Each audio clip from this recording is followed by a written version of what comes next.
এই বাঁশটি কাটতে হবে। কেন কাটতে হবে? তারের সঙ্গে ঠেকে আছে, এটিকে না কাটলে লাইনটি চালু হবে না। ভালো লাগলে দেখবেন, নালে ডিসলাইক করে বেরিয়ে চলে যাবেন। 11,000-এর তারে বন্ধুরা দেখুন বাঁশটি পড়ে আছে, এটিকে কাটতে হবে। না কাটলে কিন্তু লাইনটি চালানো যাবে না। কাটার উদ্দেশ্য হচ্ছে লাইনটিকে চালানোর জন্য। এটা তৈরি চারা ফিডার। কীভাবে লাইন চালাবে দেখেন, বাঁশ কোথায়, কার বাঁশ কোথায় চলে আসছে তারের উপরে, 3 তারের উপরে, বুঝেছেন?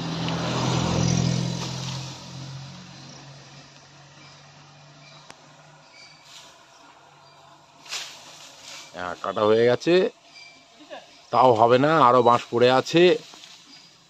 ওয়েদার খুব খারাপ, একদম ক্লিয়ার, এই যে খিদিরপুর ফিডার একদম পুরো নাকের গাছের ডালটি এসে তারের সঙ্গে ঠিকই লাইনটি ব্রেকডাউন, সারা রাত বন্ধ ছিল। এটাকে ফেলে দিলে আমাদের লাইনটি চালু হয়ে যাবে। পুরো লাইনটাকে পেট্রোলিং করতে হয়েছে।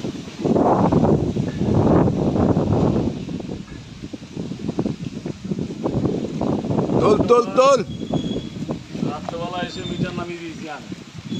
মিটার নামা হবে না তো, ওই তারের উপর পড়ে থাকলে মিটার নামালে হয়? কোনোদিনই হবে না। ওই তারের ওটা ফেলে দিলে লাইনটা চালু হয়ে যেত। সেটা যদি যোগাযোগ করতেন অফিসের সঙ্গে, তাও মনে হয় 12টার পরে নাকি? 12টার পরে, 12টার আগের থেকে চালু হয়ে গেছে।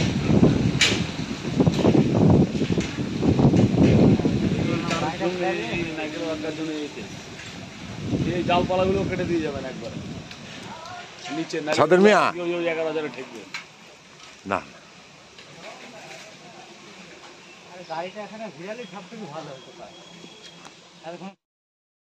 ফরেস্টের পাঁচিলের পাশে কদম গাছের ডালটি বারে বারে ঠেকছে 11,000-এর তারের সঙ্গে, এইটিকে কেটে দেবে। দেখুন, শুধু তারের পাশে গাছ কাটাটাই আমাদের উদ্দেশ্য নয় আপনাদের দেখানো, আপনাদের বোঝানোর উদ্দেশ্য এই আমরা কেন গাছটি কাটবো।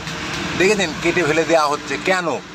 গাছটা আমাদের কি ক্ষতি করছে? তারের সঙ্গে ঠেকছে, বারবার লাইনটি টিপ করছে, লাইনটি ভালোভাবে চালানো যাচ্ছে না। আর এই যে প্রচণ্ড বৃষ্টি, ওয়েদার, ব্যাড ওয়েদার, এই ব্যাড ওয়েদারের মধ্যেও এরা কাজ করে চলেছে। এদের জন্য লাইক, শেয়ার, কমেন্ট ও সাবস্ক্রাইব করে রাখবেন।